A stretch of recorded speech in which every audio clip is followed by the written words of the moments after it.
இருக்கிறார். அல்லேலூயா. அதனாலதான் தூதன் சொல்றாரு, இன்றைக்கு கர்த்தராகிய கிறிஸ்து, பாருங்க, தேவதூதன் அவர்களை நோக்கி, பயப்படாதிருங்கள், இதோ எல்லா ஜனத்திற்கும் மிகுந்த சந்தோஷத்தை உண்டாக்கும் நற்செய்தியை.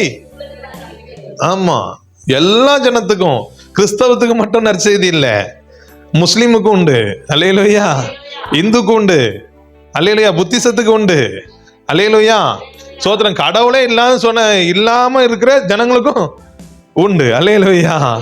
அவர்கள் எல்லாத்துக்கும் சேர்த்தான் தேவதூதன் சொல்றாங்க, எல்லா ஜனத்திற்கும் மிகுந்த சந்தோஷத்தை. இன்னைக்கு ஆண்டவர் உங்க வாழ்க்கையில ஒரு மிகுந்த சந்தோஷத்தை உண்டாக்க போகிறார். மிகுந்த துக்கத்துல நீங்க இருக்கலாம், மிகுந்த வேதனையில இருக்கலாம், மிகுந்த பலவீனத்துல இருக்கலாம், மிகுந்த பாடுகள்ல இருக்கலாம். ஆனா கர்த்தர் இன்னைக்கு மிகுந்த சந்தோஷத்தை உண்டாக்குற நாளாய் கர்த்தர் மாற பண்ண போகிறார். அல்லேலூயா, அல்லேலூயா. அவர் என்ன சொல்றாரு பாருங்க, தேவதூதன், இன்று கர்த்தராகிய கிறிஸ்து என்னும் இரட்சகர் உங்களுக்காக. ஆமா, இப்ப பாருங்க, அன்னைக்கு தாவீதின் பிறந்திருக்கிற, இன்னைக்கு அருகுவலையில பிறந்திருக்கிற. அல்லேலூயா. ஆமா, நம்ம சபையில பிறந்திருக்கிறார். என் இருதயத்துல பிறந்திருக்கிறான்னு சொல்லுங்க அப்போ. இன்றைக்கு கர்த்தராகிய கிறிஸ்து என்னும் இரட்சகர் என் இருதயத்துல பிறந்திருக்கிறார். அல்லேலூயா, அல்லேலூயா, ஸ்தோத்திரம். அந்த இரட்சகர் பாருங்க, 1ஆம் அதிகாரம், லூக்கா 1ஆம் அதிகாரம் 50வது வசனத்தை வாசிங்க பார்ப்போம். அவருடைய இரக்கம் தலைமுறை தலைமுறைக்கும் உள்ளது, தம்முடைய புயத்தினாலே பராக்கிரமம் செய்தார், சிதறடித்தார், பலவான்களை தள்ளி தாழ்மையானவர்களை உயர்த்தினார், பசி உள்ளவர்களை நன்மைகளால் நிரப்பி ஐஸ்வர்யம் உள்ளவர்களை. அல்லேலூயா சொல்லுங்க பாப்போம். அல்லேலூயா. ஆண்டவராகிய இயேசு கிறிஸ்துடைய ஸ்தோத்திரம் உங்களுக்கு கொடுக்கிற ஒரு நற்செய்தி பாருங்க. உங்க வாழ்க்கையில நீங்க என்ன சூழ்நிலை மோசமானப்பட்ட நிலைமையில இருக்கலாம், உங்களை உயர்த்தும்படிக்காக தான் இயேசு இன்னைக்கு உயிரோட இருக்கிறார். அல்லேலூயா. யாரும் இல்லைன்னு சொல்லாதீங்க, பக்கத்துல உங்களை பார்த்து சொல்லுங்க, உங்களுக்காக இயேசு பிறந்திருக்கிறா. அல்லேலூயா. சில நேரத்தில் நம்ம அதை நான் சொல்றோம், எனக்கு யாரும் இல்லை, எனக்கு யாரும் இல்லை, எனக்கு யாரும் இல்லை, எனக்கு ஒருத்தர் இல்லை, எனக்கு ஒருத்தர் இல்லை, எனக்கு ஒருத்தர் இல்லைன்னு சொல்லி நம்ம சொல்லிட்டு இருக்கிறோம். ஆனா இன்னிலிருந்து ஒரு முடிவெடுங்க, எனக்கு யாரும் இல்லைன்னு சொன்னதெல்லாம் விட்டுறேன். இன்னிலிருந்து எனக்குன்னு ஒருத்தர் இருக்கிறா, என்னை நேசிக்கிற ஒருத்தர் பிறந்திருக்கிறா, என்னை பாதுகாக்கிறதுக்கு ஒருத்தர் பிறந்திருக்கிறா, என்னை நடத்துறவருக்கு ஒருத்தர் பிறந்திருக்கிறா. அல்லேலூயா. என்ன சோத்திரம், என்ன சோத்திரம், எனக்கு தரு, என்ன வேண்டிக் கொள்றதுக்கு அதிகமா தருகிற ஒரு தெய்வம் எனக்காக பிறந்திருக்கிறா. அல்லேலூயா. ஆமா, ஒருவேளை நம்ம சொல்லுவோம், எனக்கு ஃப்ரெண்டு இல்லை, எனக்கு ஒரு ஃப்ரெண்டு பிறந்திருக்கிற. அல்லேலூயா. ஆமென். அப்படி நினைங்க. இனி எனக்கு யாரும் இல்லை நீங்க என்ன செய்யக்கூடாது, சொல்லவே கூடாது. எப்பவும் யாருக்கு இருக்கவங்க கூட இயேசு கிறிஸ்து இருக்கிறார். அல்லேலூயா. யார் இருக்கிறார்? இயேசு கிறிஸ்து இருக்கிறார். விசுவாசத்தோடு, ஆமா, விசுவாசத்தோடு சொல்லணும். எனக்காக ஒரு தெய்வம் பிறந்திருக்கிறாரு, அவர் தான் இயேசு கிறிஸ்து. அல்லேலூயா, அல்லேலூயா. அந்த 1ஆம் அதிகாரத்துல 31ஆம் வசனத்தை வாசிங்க பார்ப்போம். இதோ பெறுவாய், இயேசு என்று பெயரிடுவாயாக. அல்லேலூயா சொல்லுங்க பாப்போம். உங்க ஃப்ரெண்டு ரொம்ப ரொம்ப பெரியவர். அல்லேலூயா. உங்க தகப்பன் எப்படிப்பட்டவர்? ரொம்ப ரொம்ப பெரியவர். ஆமா, இனி யாராவது உங்க பிரச்சனை பெருசு, என் வியாதி பெருசு அப்படின்னு சொன்னா, ஒருவேளை மருத்துவரே உங்களெல்லாம் காப்பாற்ற முடியாதுன்னு சொன்னா, அட போடா, உன்னை விட என் இயேசு சொல்லுவீங்களா? அல்லேலூயா. வியாதியை பார்த்து சொல்லுங்க, வியாதியே, உன்னை விட இயேசு பெரியவர். அல்லேலூயா. என்ன பிரச்சனைய பார்த்து சொல்லுங்க, உன்னை விட என் இயேசு பெரியவர். நீ உன்னை பெருசா காமிச்சிட்டு இருக்கிற, ஆனா உன்னை விட ஒரு பெரியவர் தான் எனக்கு ஃப்ரெண்டா இருக்கிறாரு, என் தகப்பனா இருக்கிறாரு, என்ன நேசிக்கிறவரா இருக்கிறாரு, எனக்காக பிறந்தவரா இருக்கிறார். அல்லேலூயா. ஏன் தெரியுமாங்க இதெல்லாம் சொல்றேன்? 27 வருஷமா இன்னைக்கு வரைக்கும் சொந்த பந்தம் கிடையாது. அல்லேலூயா. 27 வருஷமா சொந்த பந்தம்லாம் கிடையாது. ஆனா சோத்திரம் பாருங்க, இன்னைக்கு சொந்த பந்தங்கள் எல்லாம் ஆச்சரியப்படுற அளவுக்கு கர்த்தர் நடத்தி கொண்டிருக்கிறார். அப்ப அவர் பெரியவரா இல்லையா? அல்லேலூயா. சிறந்தவரா இல்லையா? உயர்ந்தவரா இல்லையா? அல்லேலூயா. யார் இல்லாம எப்படி ஒரு பேக்ரவுண்ட் நடக்க முடியும் சொல்லுங்க? ஒரு சின்ன ஒரு சோத்திரம், ஒரு வீட்டுல ஒரு தேவையோ இல்லைன்னா ஒரு காரியம் நடக்கணுமோ, அப்போ ஒரு நண்பரையோ இல்லைன்னா ஒரு சொந்தத்தை நம்ம என்ன செய்வோம்? தேடுவோம். அப்படி கூட இந்த 27 வருஷமா எங்களுக்கு ஒருத்தரும் கிடையாது, எல்லாமே அவரா இருந்திருக்கிறார். அல்லேலூயா, அல்லேலூயா. அதனாலதான் சொல்றேன் பாருங்க, அழகா சொல்லப்பட்டிருக்கு 32 அவர் பெரியவராய் இருப்பார், உன்னதமானவருடைய குமாரன் எனப்படுவார், கர்த்தராகிய தேவன் கொடுப்பார், அவர் யாக்கோபின் குடும்பத்தாரை என்றென்றைக்கும் அரசாள்வார், அவருடைய ராஜ்யத்திற்கு முடிவிடாது. நல்லா புரிஞ்சுடுங்க, உங்களுக்காக எனக்காக பிறந்திருக்கிற இயேசு கிறிஸ்து நமக்கு ராஜாவா இருக்கிறார். ஒரு ராஜாவுடைய தன்மை என்ன பாத்தீங்கன்னா, சோத்திரம், தேசத்துல யுத்தம் வந்தா காப்பாற்றணும். அல்லேலூயா. ஜனங்களுக்கு வேண்டிய எல்லா காரியத்தையும் செய்து கொடுக்கணும். அல்லேலூயா. அந்த தேசத்துல எந்த ஒரு தீங்கு வராதபடிக்கு எச்சரிக்கையா இருக்கணும். அல்லேலூயா.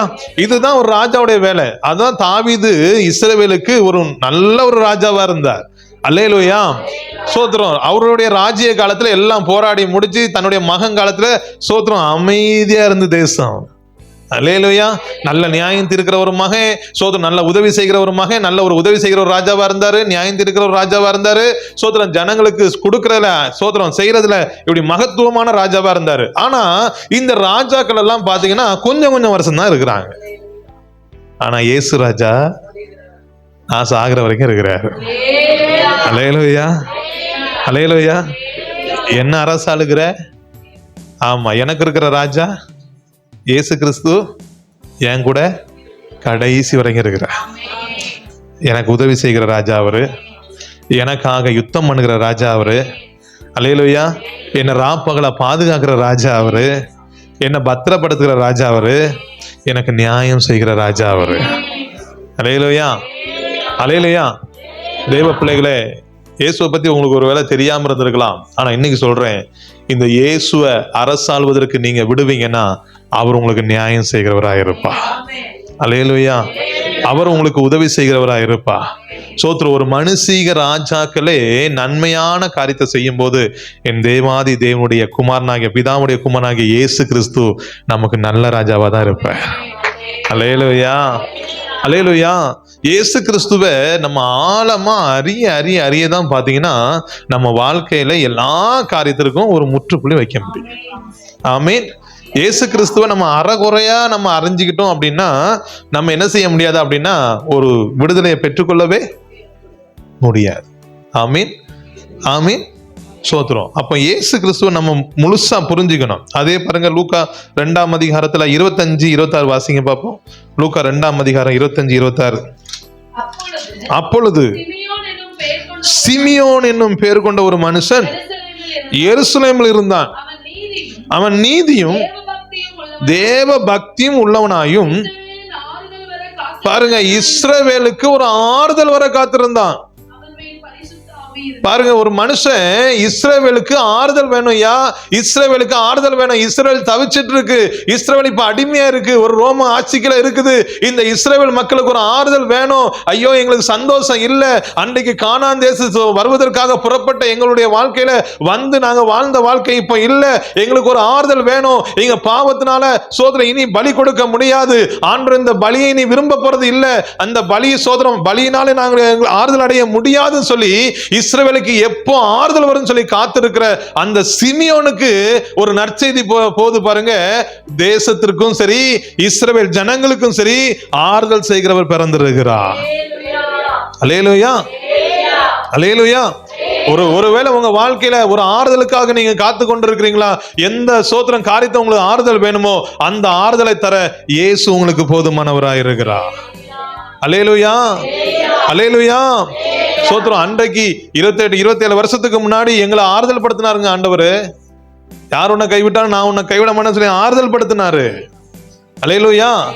ஏன் இந்த வார்த்தை வருதுன்னு பாருங்க. சோத்திரம். தெரியாத, என்னுடைய சாட்சி தெரியாதவங்க சொல்றேன். சென்னை பட்டணத்துல பெரிய கோடீஸ்வரரா இருந்தோம்.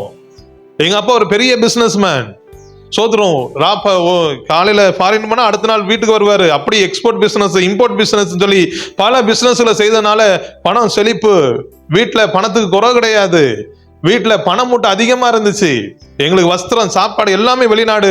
இப்படி எங்க வாழ்க்கை, நான் 1வது விவரம் தெரிஞ்சதுல இருந்து 6வது வகுப்பு படிக்கிற வரைக்கும் என் வாழ்க்கையில பண கஷ்டமோ பொருள் கஷ்டமோ எந்த ஒரு கஷ்டத்தையும் நான் பட்டது கிடையாது. நான் வேண்டியதுக்கு மேல என் தகப்பனார் எனக்கு தருகிறவரா இருப்பா. அல்லேலூயா.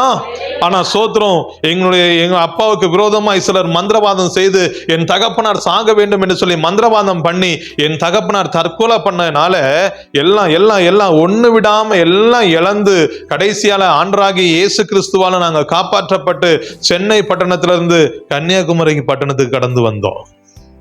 அல்லேலூயா.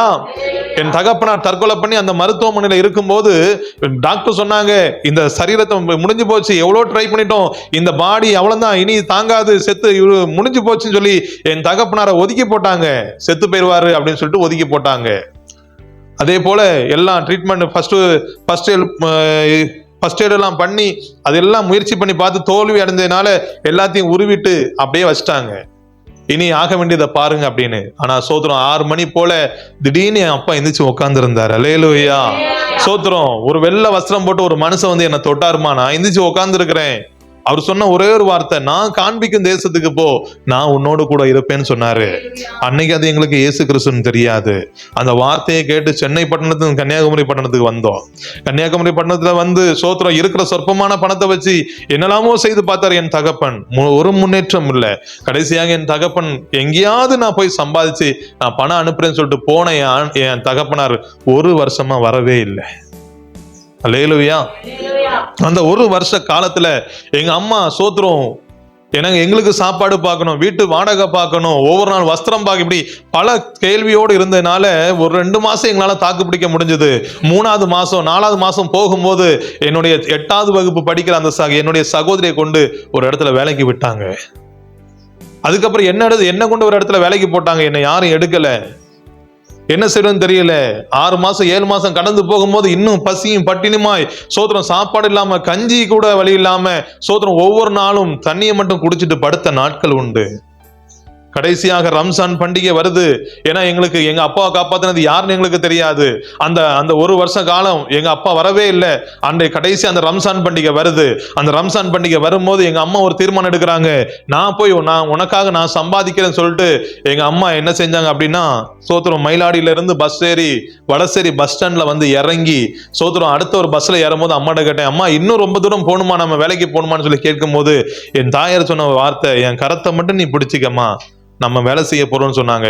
எங்க அம்மா செஞ்ச ஒரு காரியம், அந்த வடசேரி பஸ் ஸ்டாண்ட்ல ஒரு பஸ் வருகிற பஸ்ல ஏறி, ஐயா எங்களுக்கு பிச்சை போடுங்கன்னு சொல்லி பிச்சை எடுத்தாங்க. பிச்சை எடுத்து அது மாத்திரம் இல்ல, பஸ்ல பிச்சை எடுத்தது மாத்திரம் இல்ல, அந்த பஸ் ஸ்டாண்ட்ல இருக்கிற எல்லா கடையிலும் பிச்சை எடுத்து எங்களுக்கு வேண்டிய சாப்பாடை எங்களுக்கு தந்தாங்க. ஏன்னா எங்க அம்மாவுக்கு வேற வழி இல்லை. எங்க அம்மாவை எல்லாரும் திட்ட தொடங்கினாங்க, கடன் நீ வாங்கிட்டே இருக்கிற, உன் கணவர் வந்து தருவான, உனக்கு கணவரே கிடையாது, நீ போய் சொல்ற அப்படின்னு சொல்லிட்டு அசிங்கமா பேச தொடங்கினால எங்க அம்மா பிச்சை எடுக்க தொடங்கினாங்க. ஒவ்வொரு நாளும் பிச்சை எடுத்து சாப்பிட தொடங்கணும். என் சகோதரி கேட்பா, இன்னைக்கு எங்கம்மா வேலைக்கு போனீங்க, இன்னைக்கு ஒரு கடையில வேலை பார்த்தோமா, இன்னைக்கு ஒரு வீட்டுல வேலை பார்த்தோமான்னு எங்க அம்மா போய் சொல்லுவாங்க. என் சகோதரிக்கு தெரியவே செய்யாது. அவ வேலை முடிஞ்சு வருவா, நாங்க பிச்சை எடுத்து முடிஞ்சு வீட்டுக்கு வருவோம். அந்த சாப்பாடை, அந்த பிச்சை எடுத்த பணத்தை வச்சு சாப்பிடுவோம், தூங்குவோம். ரம்ஜான் பண்டிகைக்கு முந்தின நாள் பெருசா கொண்டாடுவாங்க ரம்ஜான் பண்டிகையை. அப்ப எங்க அம்மா சொன்னாங்க, கான் உனக்கு அப்பா இருந்திருந்தா நல்ல வஸ்திரம் எடுத்து வந்திருப்பாரு, நல்ல சாப்பாடு வாங்கி தந்திருப்பாரு, ஆனா என்னால முடியல, நம்ம போவோம், முஸ்லீம் இருக்கிற இடத்துக்குலாம் போவோம், எப்படியாவது உனக்கு நான் ஒரு ட்ரெஸ் எடுத்து வந்துருவேன், எப்படியாவது நல்ல சாப்பாடு வாங்கி தந்துருவேன் சொல்லிட்டு முஸ்லீம் இருக்கிற ஏரியா போய் பிச்சை எடுத்தாங்க. வீடு வீடா பிச்சை எடுத்தாங்க. இதே மீனாட்சிபுரத்துல இதே தெருக்கல்ல நாங்க பிச்சைக்காரனா நாங்க லாந்தனோம், நானும் என் தாயார். இங்க இருந்து புத்தேரி போவாங்க, புத்தேரில இருந்து இங்க வருவாங்க, அப்படி கிருஷ்ணங்கோயில் போவாங்க, அப்படியே வடசேரி போவாங்க, எல்லகுடி போவாங்க, சோதனை, இப்படி போகாத இடமே கிடையாது. எல்லா இடமும் ஏறி ஏறி பிச்சை எடுத்தோம். தூரத்துல இருந்து ஒரு தூரத்து சொந்தம். எங்க அம்மாவுக்கு ரொம்ப சந்தோஷம். இவங்கள்ட்ட கேட்ட என் பிள்ளைக்கு நல்ல வஸ்திரம் கிடைக்கும், நல்ல சாப்பாடு கிடைக்கும்னு சொல்லிட்டு சந்தோஷமா போய் சொன்னாங்க, அம்மா நாங்க இப்படி கஷ்டப்படுறோம். அவங்க சொன்ன முதல் வார்த்தை, வெளியே பொடி பிச்சைக்காரன்னு சொன்னாங்க. அல்லேலூயா. அந்த வார்த்தையை கேட்டுட்டு எங்க அம்மால தாங்க முடியல. எங்க அம்மா சொன்னாங்க, டேய் இனிமே நம்ம வாழ வேண்டாம்டா, நம்ம செத்துருவோமாடா சொல்லிட்டு, நான் 6வது வகுப்பு படிக்கிற என் கையை பிடிச்சிட்டு சொல்றாங்க, நம்ம வீட்டுல போய் சாப்பாட்டுல விஷத்தை கலந்து செத்துருவோமா அப்படின்னு சொல்லி கேட்கறாங்க. செத்துருவோமான்னு சொன்னேன். ஏன் அப்படின்னா அடுத்த நாள் ரம்சான். அந்த ரம்சான் பண்டிகையில என் தகப்பனார் என் கையில 1 மூட்டை பணம் தருவார். அந்த தொழுகை முடிஞ்சுக்கிட்டு நாங்க வெளியே வரும்போது என் கையில 1 மூட்டை பணம் தருவார் எங்க அப்பா. அந்த 1 மூட்டை பணத்துல நாங்க கையை விட்டு எவ்வளவு எடுக்கிறோம்னு சொல்லி நாங்க பார்க்கவே கூடாது. எங்க அப்பா அன்னைக்கு இருந்த கடவுளுக்கு மேல ரொம்ப பக்தி உள்ளவர். பணம் நீ எவ்வளவு பாக்குறேன்னு 6வது வகுப்பு வரைக்கும் நான் போட்டிருக்கேன். 6 வருஷமா போட்டிருக்கிறேன் விவரம் தெரிஞ்சதுல இருந்து. அப்படி போட்ட என் வாழ்க்கை அடுத்த நாள் இப்ப மறந்து பாருங்க. அது முடிஞ்சிட்டு இல்லாம வீட்டுக்கு போனா எங்க கையால எல்லாருக்கும் சாப்பாடு கொடுப்பாங்க, வஸ்திரம் எடுத்து கொடுப்பாங்க. எங்க அப்பாவுக்கு தெரிஞ்சவங்க தெரியாதவங்க அந்த தெருவில் இருக்கிறவங்களுக்கு எல்லாம் எங்க அப்பா கை நீட்டம் அப்படின்னு சொல்லிட்டு அன்னைக்கு 28 வருஷத்துக்கு முன்னாடி சோதரம் 500 தாள் 100 தாள் சொல்லி என் கையால கொடுப்பாங்க.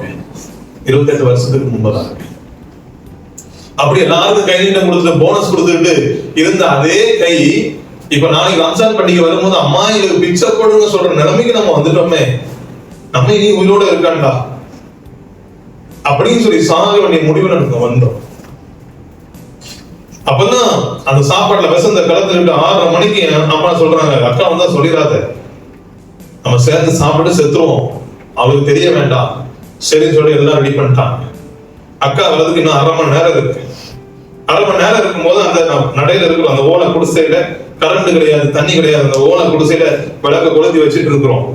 சென்னை பட்டணத்துல கோடி வீடு, மாடி வீடு, எனக்கு ஒரு ரூம், எங்க அக்காவுக்கு ஒரு ரூம் அப்படின்னு சொல்லி வாழ்ந்த எங்களுக்கு அந்த சோதர ஓலை குடிசையில அந்த சின்ன விளக்க கொளுத்தி வச்சுக்கிட்டு மெழுகுத்தை கொளுத்தி வச்சுக்கிட்டு எங்க அம்மா சொல்றாங்க, இதான் நம்ம கடைசி இந்த விட இந்த பூமியை நம்ம பாக்குறது அப்படின்னு சொல்லிட்டு சரிமா சொல்லி பேசிட்டே இருக்கும் போது திடீர்னு தூரத்துல இருந்து ஒரு சத்தம், யார் உன்னை கைவிட்டாலும் இயேசு உன்னை கைவிட மாட்டார். ஹல்லேலூயா, ஹல்லேலூயா. நான் எங்க அம்மாட்ட சொன்னேன், அம்மா எல்லாரும் கைவிட்டுட்டாங்கன்னு சொல்லி தானே நீ சாகன்னு நினைக்கிற, யாருமே உனக்கு ஆறுதலுக்கு இல்லையேன்னு சொல்லி தானே நீ சாகன்னு நினைக்கிற, உன்னை நேசிக்க யாருமே இல்லைன்னு சொல்லி தானே சாகன்னு நினைக்கிற, உனக்கு உதவி செய்ய யாருமே இல்லைன்னு சொல்லி தானே நீ சாகன்னு நினைக்கிற. யாரோ இயேசுன்னு ஒருத்தர் இருக்கிறாரா, எனக்கு விவரம் தெரியாதுங்க, 6வது வகுப்பு படிக்கிற வயசு, விவரம் தெரியாது. எங்க அம்மாட்ட சொன்னேன், யாரோ இயேசுன்னு ஒருத்தர் இருக்கிறாரா, அந்த இயேசுட்ட போய் உனக்காக பிச்சை எடுத்து வரேன்னு சொன்னேன். உனக்காக நான் ஒரே ஒரு பிச்சை எடுத்து வரமா, விடுமா, நீ சாக, நம்ம சாக வேண்டாமா, ஒரே ஒரு நான் பிச்சை எடுத்து வரேன், அவரு பிச்சை போட்டாருன்னா நம்ம சந்தோஷமா இருக்கலாம்ல அப்படின்னு சொல்லிட்டு எங்க அம்மாட்ட சொல்லிட்டு போறேன். எங்க அம்மாக்கு இயேசுன்னா யாருன்னு தெரியும், ஆனா எனக்கு தெரியாது.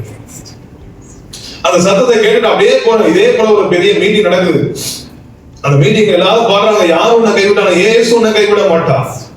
அந்த நடையில இருந்து கேட்டேன். நடையில இருந்து கேட்டுட்டு எல்லாரும் பாடி முடிச்சு வீட்டுக்கு போறாங்க. நான் உள்ள போறேன், இங்க யாரு இயேசு, இங்க யாரு இயேசுன்னு சொல்லி கேட்டேன். என்ன இயேசுவை பத்தி சொல்லி தந்தாங்க, விசுவாசிச்சேன், இயேசு கிறிஸ்துவ நம்பினேன், அந்த பலிபீடத்தை பிடிச்சிட்டு ஜெபிச்சேன். ஏசப்பா உங்களை பத்தி நான் கேட்டேன், இப்ப நான் உங்கள்ட்ட கேட்கிறேன், எங்க அம்மா அப்பாவை காப்பாத்துங்க, இந்த உலகத்துல இருக்க எல்லாரையும் காப்பாத்துங்க, எங்க அம்மா அப்பாவை காப்பாத்துங்க சொல்லி அன்னைக்கு ஜெபம் பண்ண 27 வருஷத்துக்கு முன்னாடி இந்த பலிபீடத்தை பிடிச்சி ஜெபம் பண்ணேன். இந்த உலகத்துல இருக்க எல்லாரையும் காப்பாத்துங்க, எங்களை காப்பாத்துங்க. சுமார் 1/2 மணி நேரம் இதே வார்த்தை தான் சொன்னேன், வேற எதுவுமே சொல்லல. இதே நேரம் தான், நைட் 8 மணிக்கு திடீர்னு என் காதுல ஒரு சத்தம், யார் உன்னை கைவிட்டாலும் நான் உன்னை கைவிடவே மாட்டேன். அந்த வார்த்தை எனக்கு ஆதரவா இருந்துச்சுங்க, அந்த வார்த்தை எனக்கு சமாதானமா இருந்துச்சு, அந்த வார்த்தை எனக்கு நிம்மதியை கொண்டு வந்துச்சு, அந்த வார்த்தை எனக்கு ஏதோ ஒரு பெரிய சோத்திரம் நான் எதிர்பார்த்தது தந்தது போல இருந்துச்சு. வீட்டுக்கு ஓடுனேன், அம்மா இப்படி ஒரு சத்தத்தை கேட்டம்மா, யார் உன்னை கைவிட, நான் உன்னை கைவிட மாட்டேன்னு சொன்ன சத்தத்தை கேட்டம்மா, நம்ம சாக வேண்டாமா அப்படின்னு சொன்னோன்னே எங்க அம்மா இயேசு கிறிஸ்துவை பத்தி முதலே தெரியும் அப்படிங்கிறதுனால சரின்னு சொல்லிட்டு அந்த சாப்பிட ஆயத்தம் பண்ண சாப்பாடை குடி தோண்டி போச்சு மூடிட்டாங்க. எங்க அக்கா வந்தோடனே கடையில போய் சின்னதா ஒரு சாப்பாடு வாங்கி சாப்பிட்டோம். சாப்பிட்டு முடிச்சு அடுத்த நாள் ரம்சான் பண்டிகை பிச்சை எடுக்க தான் போனோம். எங்க அக்கா வேலைக்கு போறா, நான் பிச்சை எடுக்கிறதுக்காண்டி பஸ் ஸ்டாண்ட்ல போய் நிக்கிறோம். பஸ் வருது, ஆனா ஜெபம் பண்ணேன், ஏசப்பா யாரு எங்களை கைவிட்டாலும் நீங்க எங்களை கைவிட மாட்டீங்க. ஜெபம் பண்ணேன், பஸ் ஸ்டாப்ல ஜெபம் பண்ணேன். ஆண்டவர் நிக்கும் போது ஆண்டவர் பேசிட்டே இருந்தேன், உங்களை பத்தி நான் கேள்விப்பட்டேன்ப்பா, உங்கள்கிட்ட நான் ஜெபிக்கிறேன், நீங்க என்னை கைவிட மாட்டீங்கன்னு சொன்னேன். பஸ் வருது, ஆனாலும் எனக்கு சந்தோஷமா விசுவாசம் இருந்துச்சு, ஏசப்பா என்ன கைவிட மாட்டாங்க. அந்த பஸ்ல ஏற போகும்போது அதே பஸ்ல எங்க அப்பா இறங்கி வந்தார். எங்க அப்பாவை பார்த்து சந்தோஷப்பட இயேசு என் ஜெபத்தை கேட்ட சந்தோஷம் எனக்கு பெரிய சந்தோஷமா இருந்துச்சு. அல்லேலூயா.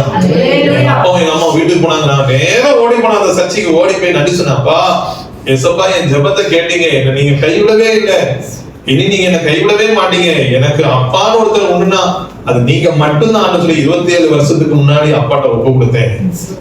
அன்னைக்கு என் கைப்பிடிச்ச ஆண்டவர் இன்னைக்கு என் பிள்ளை 7ஆம் கிளாஸ் படிக்கிறான். இன்னைக்கு வரைக்கும் கத்த கைவிடவே இல்லை. இன்னைக்கு வரைக்கும் கத்த கைவிடலாங்க. சோத்திரம். ஆண்டவருக்கு யாரு அப்படிங்கிறதுலாம் கிடையாது. நான் அப்பான்னு அவரை கூப்பிட்டது கிடையாது. இயேசுவை எங்க அப்பாவும் எங்க அம்மாவுக்கு பிடிக்காது. குர்ஆன்ல ஈசா நபியை பிடிக்காது. அவர் அவதூறு பரப்புறோம்னு சொல்லி குர்ஆன்ல போடுவாங்க. இயேசுவை வெறுக்கிறதா கூட்டம் தான் நாங்க. இயேசு கிறிஸ்துவை வெறுக்கிற கூட்டம் நாங்க. இயேசு கிறிஸ்துவை பரியாசம் பண்ற கூட்டம் நாங்க.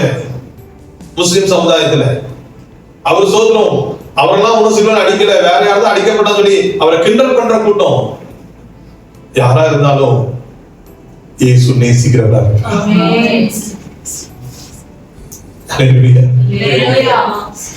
என்ன பரியாசம் பண்ணுவேன், என்ன கிண்டல் பண்ணுவேன், என்ன அவதூறா பேசுறவன், அவன் பிள்ளை எனக்கு தெருவில் பிச்சை எடுத்து நடக்குதுன்னு சொல்லிட்டு சோதரம் இயேசு கிறிஸ்து நினைக்கவே இல்லைங்க.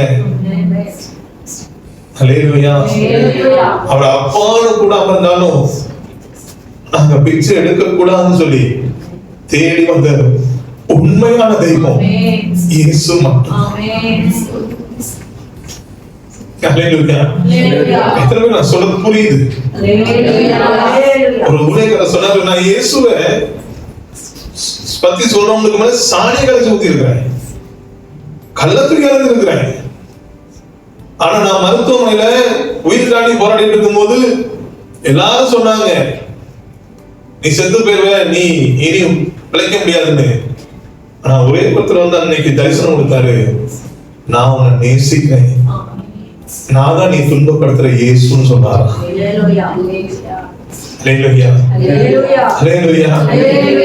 அதாங்க சோதரம். அந்த சிங்கம்னு சொல்றாரு, இஸ்ரவேலுக்கு ஆறுதல் கொடுக்கிறவர் பிறந்திருக்கிறார். தேவனுடைய பிள்ளைகளே, ஒருவேளை நீங்க இயேசு அறியாம இருந்தாலும் ஒரு ஆறுதலுக்காக காத்திருக்கீங்களா? இனி நான் விசுவாசம் சொல்றேன், இயேசு கிறிஸ்து உங்களுக்காக பிறந்திருக்கிறார். அவர் ஆறுதல் தருகிற தெய்வமா இருக்கிறார். அல்லேலூயா. அவர் தருகிற ஆறுதல் சாதாரணமா ஒரு நாள் 2 நாள் இல்லைங்க. மனுஷன் தருகிற ஆறுதல் போல கிடையாது. ஒரு வாரமோ 1 மாசமோ கிடையாது. சாட்சியா சொல்றேன், 27 வருஷம் ஆகுது. அவர் சொன்ன அந்த ஆறுதலான வார்த்தை இன்னைக்கு வரைக்கும் வெட்கப்பட விடவே இல்லை, கைவிடவே இல்லை. அல்லேலூயா. அதனால விசுவாசத்தோட சொல்றேன், அல்லேலூயா.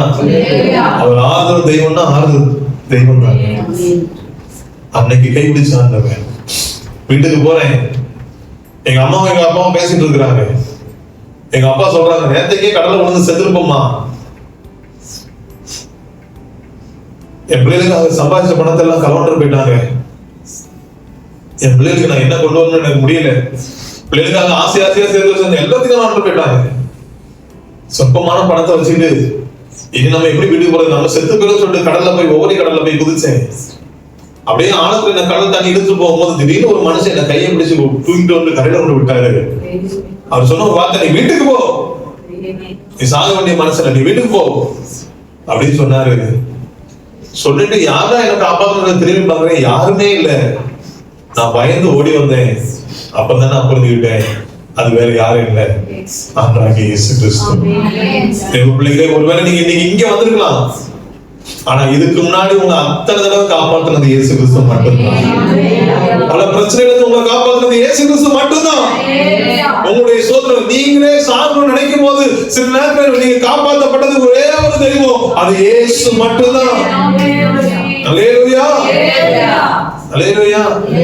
நான் சொல்றேன், இயேசு அறியாதவங்க நீங்களாட்டு வரல, இயேசு உங்களை கூட்டிட்டு வந்து விட்டுருக்கிறார். இயேசு உங்க மேல அவ்வளவு அன்பு வச்சிருக்கிறாரு. இயேசு உங்க மேல உயிரே வச்சிருக்கிறாரு. ஹல்லேலூயா. அப்பதான் எங்க அப்பா பேசும்போது புரிஞ்சுக்கிட்டேன், எங்க அப்பாவை நேற்றுக்கு காப்பாத்துனது இந்த இயேசு கிறிஸ்து தான். சென்னை பட்டணத்துல காப்பாத்துனதும் இதே இயேசு கிறிஸ்து தான். அன்னைக்கு விசுவாசியத்தோட தொடர்ந்துங்க. அவனுடைய ஆலயத்துக்கு போனேன். டெய்லி ஒவ்வொரு நாளும் போய் தூப்பேன், துடைப்பேன், கழுவுவேன். சர்ச்ச பைபிள் கிடையாது. நான் வச்சு சோதர ஆண்டு அறிஞ்சு ஒரு 6 மாசம் கழிச்சு எனக்கு ஒரு சின்ன பைபிள் தந்தாங்க கையில. இந்த பைபிளை தந்துட்டு சண்டே ஸ்கூல் வருவியாமான்னு கேட்டாங்க. வருவேன்னு சொன்னேன். அன்னைக்கு ஆண்டு எனக்கு முத ஒரு வசனம் கட்டு இருந்தாங்க. கர்த்தர் இடத்தில் மன மகிழ்ச்சியா இருக்கிறவன் எவனோ அவனுடைய இருதயத்தின் வாஞ்சையை கர்த்தர் நிறைவேற்றுவார். இயேசுவை புரிஞ்சுக்கிட்ட வாழ்க்கையில அவர்கிட்ட சந்தோஷமா இருக்க பழகினே. இன்னைக்கு வரைக்கும் என் இருதயத்தின் வாஞ்சையை கர்த்தர் நிறைவேற்றிடுவாரு. தேவனுடைய பிள்ளைகளை அவனையும் சொல்றேன், சிமியோன் காத்திருந்தது போல உங்களுக்காக ஒரு ஆதரவின் தேவன் காத்திருக்கிறார். ஒருவேளை நான் இது புதுசா வந்து மட்டும் சொல்லுங்க, உங்களுக்கும் சேர்த்தான் சொல்றேன். உங்க ஆதரவு நினைக்காதீங்க, உங்க ஆதரவு தான் இயேசு பிறந்திருக்கிறார். சில பிரச்சனைக்கு மேல பிரச்சனை, பிரச்சனைக்கு மேல வியாதிக்கு மேல வியாதி, கஷ்டத்துக்கு மேல கஷ்டம், பாரத்துக்கு மேல பாரம், கடனுக்கு மேல கடன், சோதனை வருமானம் இல்ல, ஐயோ என் வாழ்க்கையில முன்னேற்றம் இல்ல, உங்க ஆதரப்படுத்துவதற்காக இயேசு பிறந்திருக்கிறார். அல்லேலூயா. உங்களுக்காக தான் இயேசு வந்திருக்கிறார். ஆமென். அதே அதிகாரத்துல அடுத்த ஒரு வசனத்தை பாருங்க. சோதரம் 37வது வசனத்துல ஏறக்குறைய 84 வயதுள்ள அந்த விதவை தேவாலயத்தை விட்டு நீங்காமல் இரவும் பகலும் உபவாசித்து ஜெபம் பண்ணி ஆராதனை செய்து கொண்டிருந்தாள். அவளும் அந்நேரத்திலே வந்து கர்த்தரை புகழ்ந்து எருசலேமிலே மீட்புண்டாக காத்திருந்த யாவருக்கும் அவரை குறித்து பேசினார். அல்லேலூயா சொல்லுங்க பாப்போம். சிமியோன் ஆளுக்காக காத்திருந்தாரு. இந்த பாட்டி 87 வயசு பாட்டி மீட்புக்காக காத்திருந்தாங்க. அவங்க சொல்றாங்க, அந்த இயேசுவை நாங்க பார்த்துட்டோம். அல்லேலூயா. ஒருவேளை மீட்புக்காக ஏதோ ஒரு காரியம் விடுதலைக்காக நீங்க காத்திருப்பீங்கன்னா, இன்னைக்கு ஆண்டவர் சொல்றாங்க, உனக்காக நான் இருக்கிறேன். உன்னை மீட்பு முடிக்காத நான் பிறந்திருக்கிறேன். உன்னை மீட்பு முடிக்காத நான் பிறந்திருக்கிறேன். அல்லேலூயா. சிமியோன் சொல்றாரு பாருங்க, அவருடைய வார்த்தையை கொஞ்சம் வாசித்து பார்க்கும்போது, அப்பொழுது சிமியோன் என்னும் பெயர் கொண்ட ஒரு மனுஷன் எருசலேமில் இருந்தான். அவன் நீதியும் தேவபக்தி உள்ளவனாயும் இஸ்ரவேலின் ஆறுதல் வரை காத்திருக்கிறவனாயும் இருந்தான். அவன் மேல் பரிசுத்த ஆவி இருந்தார். கர்த்தருடைய கிறிஸ்துவை நீ காணும் முன்னே மரணமடைய மாட்டாய் என்று பரிசுத்த ஆவியினாலே அவனுக்கு அறிவிக்கப்பட்டும் இருந்தது. அவன் ஆவியின் ஏவுதலினால் தேவாலயத்திலே வந்திருந்தான். இயேசு என்னும் பிள்ளைக்காக நியாயப்பிரமாண முறையின்படி செய்வதற்கு தாய் தகப்பன்மார் அவனை உள்ளே கொண்டு வருகையில் அவன் சிமியோன் அவரை தன் கைகளில் ஏந்திக் கொண்டு தேவனை ஸ்தோத்தரித்து, ஆண்டவரே உமது வார்த்தையின்படி உமது அடியேனை இப்பொழுது சமாதானத்தோடே போக விடுகிறீர். அல்லேலூயா சொல்லுங்க பாப்போம். அல்லேலூயா. எப்போ பாருங்க, அந்த சிமியோன் சொல்ற ஆவியின் ஏவுதல் தான் அவர் எங்க வந்தாரு, ஆலயத்துக்கு வந்தார். அதே போலதான் கர்த்தர் உங்களை கூட்டிட்டு வந்திருக்கிறார். அல்லேலூயா. போகும்போது வெறுமையா அனுப்ப மாட்டாருங்க, சமாதானத்தோட போக கர்த்தர், சந்தோஷத்தோட போக கர்த்தர் செய்வார். அல்லேலூயா. சமாதானத்தோட போக விடுவீர். புறஜாதிகளுக்கு பிரகாசிக்கிற ஒளியா இருக்கிறார் கர்த்தர். அல்லேலூயா சொல்லுங்க பாப்போம். இயேசு ஏதோ வெளிநாட்டு கடவுள் இல்லைங்க, நமக்கு பிரகாசிக்கிற தகப்பனா இருக்கிறார், நமக்கு வெளிச்சமா இருக்கிறார், நமக்கு வழியா இருக்கிறார். இந்த இந்திய நாட்டுல நீங்க சோத்திரம் மூதாதையருடைய புஸ்தகத்தையோ அவங்களுடைய வாழ்க்கை சரித்திரத்தை நீங்க வாசி பார்க்கும் போது புத்தரும் சொல்றாரு சோத்திரம். அதே போல யாரு நம்ம கன்னியாகுமரி விவேகானந்தரும் சொல்றாரு, திருவள்ளுவரும் சொல்றாரு. இந்த ஒளியை பத்தி தான் பேசி கொண்டிருக்கிறார். சோத்திரம். இந்திய தேசத்துல இருக்கிற ஆதியில இருந்த அந்த முனிவர் மாண்ட போய் நீங்க கேட்டீங்கன்னா இயேசு கிறிஸ்துவை தான் சொல்லிட்டு இருக்காங்க. அல்லேலூயா. அந்த மெய்யான ஒளியை தான் பேசிட்டு இருக்காங்க. நீங்க சோத்திரம் இன்னைக்கு எல்லா இந்து கடவுளையும் ஆராதிக்கிற நேரத்துல சமஸ்கிருதத்துல பேசுறாங்களே, அந்த சோத்திரம் ஜோதியை சொல்லி பேசுறது வேற யாருமே இல்ல, இயேசுவை பத்தி தான் பேசுறாங்க. அல்லேலூயா. அவங்க சமஸ்கிருதத்துல பேசுறது அப்படியே தமிழ்ல நீங்க கூகுள்ல அப்படியே கொடுத்து பாருங்க. அவங்க சமஸ்கிருதத்துல பேசுறது அத்தனைக்கு தமிழ் என்னதுமா, தமிழ்ல சொல்லப்பட்ட அத்தனை வார்த்தையும் இயேசு கிறிஸ்துவை பத்தி. அறியாம ஒரு விக்கிரத்தை வச்சிருக்கிறாங்களே தவிர அவர்கள் சோத்திரம் இந்த ஒளியை குறித்து தான் பேசி கொண்டிருக்கிறாங்க. அவர் புற ஜாதிகளுக்கு ஒளியா இருக்கிறார். ஒளினா என்னங்க, நீங்க குழம்பி போய் இருக்கிற உங்க வாழ்க்கையில உங்களை சோதனை வழி நடத்துறாருங்க. ஒரு வெளிச்சத்தை தேவன் கொடுத்து இதுல போகாத, அதுதான் ஒளி. அல்லேலூயா. இருட்டுல நடக்க முடியாது, இருட்டுல வாழ முடியாது, இருட்டுல ஒண்ணு நடக்க முடியாது. அதனாலதான் ஆண்டு சொன்னாரு, இது தவறு, இது சரி, இதை செய், இதை செய்யாத. அல்லேலூயா. ஒளியா இருக்கிறாரு. அல்லேலூயா.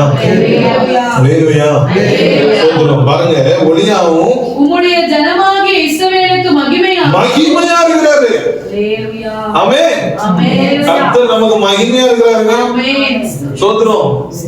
அதான் சொல்ற, 27 வருஷத்துக்கு முன்னாடி தெருல நின்னேன், இன்னைக்கு ஊழியக்காரனா இருக்கிறேன்.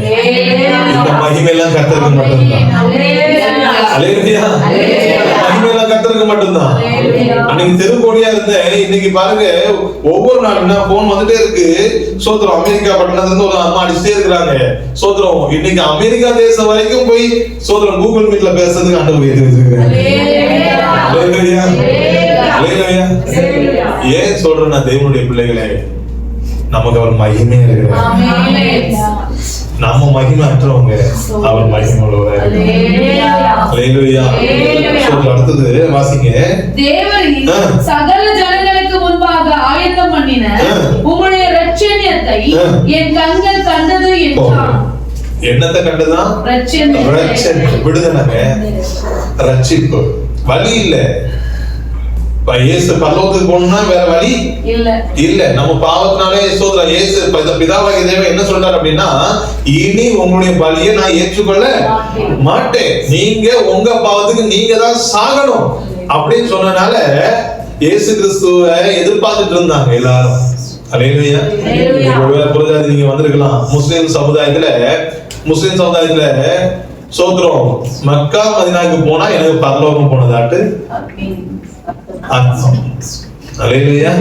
ஏன்னா அங்க போனா வந்து புண்ணிய ஸ்தலம். ஒருவேளை என் பாவம் என்ன செய்யலாம், மன்னிக்க படலாம். இந்துக்கள் கிட்ட போய் நீங்க கேளுங்க, நான் எப்படியாவது காசிக்கு போயிடணும், எப்படியாவது கங்கைக்கு போயிடணும், எப்படியாவது சோத்திர திருப்பதிக்கு போயிடணும். ஏன் தெரியுமா? அந்த இடத்துல கடவுள் இருக்கிறாங்கன்னு சொல்லி அவங்க சிலவங்க நடந்து போறாங்க, சிலவங்க காவடி எடுத்து போறாங்க. அதுக்குதான் ஆண்டு சொல்றாரு, உனக்கு வழி சக்தி ஜீவன் நான் இருக்கிறேன், உன் பாவத்திற்கு மீட்பு உண்டாக ரட்சணிய தெய்வம் நான் இருக்கிறேன். நீ ஒரு வார்த்தை முழங்கால் போட்டு நான் மன்னிச்சிருக்க சொன்ன அடுத்த நிமிஷம் நம்மை புதுசாய் மாற்றுவதற்காக இருக்கிறார். அல்லேலூயா. போய் மக்கா மதீனா போய் நான் போய் முழங்கால் போட்டு ஜபிச்சாலும் குர்ஆன்ல என்ன எழுதப்பட்டிருக்கு, ஒரு வேளைதான் அவர் மன்னிப்பாக போட்டிருக்கு. ஒரு வேளைதான் மன்னிப்பாக. நீ செய்த தப்புக்கு நீ தான் தண்டனை அனுபவிக்கணும் குர்ஆன்ல எழுதியிருக்கு. ஆனா இயேசு கிறிஸ்து மட்டும் தான் சொல்றாரு, உன் பாவத்துக்காக நான் மரிக்கிறேன், நான் உனக்கு ரட்சிப்பு தர போதுமானதா இருக்கிறேன். சொல்லுங்க பாப்போம், இந்த தெய்வம் வேணுமா வேற எந்த தெய்வம் வேணும் நமக்கு? அல்லேலூயா. அல்லேலூயா. அல்லேலூயா. நான் சொல்றேன், இந்த தெய்வத்தை போல ஒரு தெய்வம் இல்லைங்க. அல்லேலூயா. இந்த தெய்வத்தை போல ஒரு தெய்வம் இல்லவே இல்லை. ஆமென். ஆமென். அவரை நம்பினவங்கள, அவரை தேடி வந்தவங்கள, அவரை கூப்பிட்டவங்கள அவர் கைவிட்டதை சரித்திரம். அல்லேலூயா. அல்லேலூயா. மோகன் சி லாசரஸ் நம்ம சொல்றோமே, அவர் மோகனா இருந்தாரு, அவர் லாசரஸா கர்த்தர் மாற்றினார். அல்லேலூயா. அல்லேலூயா. அவர் இந்து சகோதரர், அவர் ஆண்டவர் கிறிஸ்தவராய் மாற்றது மட்டும் இல்லாம அநேகருக்கு வெளிச்சமாய் மாற்றினார்.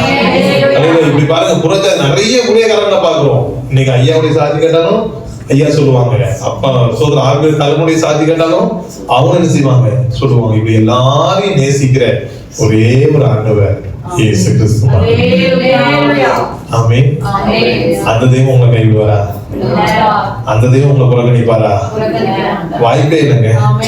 அல்லேலூயா. நேரம் ஆவறதுனால சோதனை நான் சுருக்குறேன். அல்லேலூயா. நிறைய இருக்கு, இன்னும் பிரசங்கம் நிறைய இருக்கு. அல்லேலூயா.